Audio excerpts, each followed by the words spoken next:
अस्सलाम वालेकुम।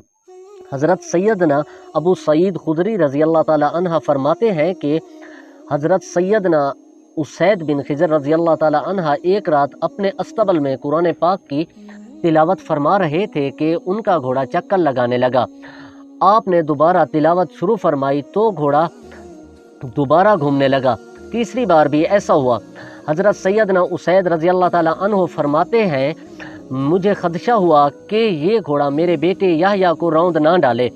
जब मैं घोड़े को पकड़ने के लिए खड़ा हुआ तो मैंने देखा कि मेरे सर पे एक छतरी साया कुना है जिसमें एक चिराग रोशन है और वो छतरी फ़िज़ा में मुअल्लिक है।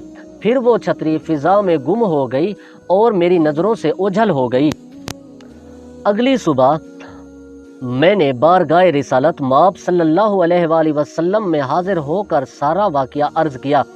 रसूल पाक सल्लल्लाहु अलैहि वसल्लम ने फरमाया, ऐ इब्ने खिज़र, अब कुरान पढ़ो।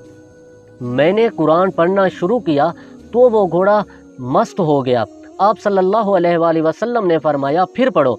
मैं फिर तिलावत करने लगा और घोड़ा फिर मस्त हो गया। आप सल्लल्लाहु अलैहि वसल्लम ने इरशाद फरमाया, पढ़ते रहो। फिर जब मैं वहाँ से लौटा तो एक छतरी को अपने सर पर साया फगन देखा जिसमें चिराग रोशन थे। वो छतरी फ़िज़ा में मुअल्लिक थी। फिर वो फ़िज़ा में बुलंद होती गई यहाँ तक कि मेरी नज़रों से ओझल हो गई। उस वक्त मेरा बेटा याहया घोड़े के करीब था। मुझे ख़तरा हुआ कि घोड़ा मेरे बेटे को रौंद ना डाले। फिर हजूर नबी करीम सल्लल्लाहु अलैहि वसल्लम ने फरमाया, ये मलाइका थे जो तुम्हारी तिलावत सुनने आए थे।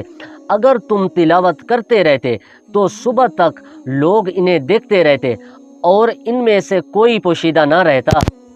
या अल्लाह तबारक व तआला हम तमाम मुसलमानों को कुरान पाक पढ़ने समझने की तौफीक अता फरमा।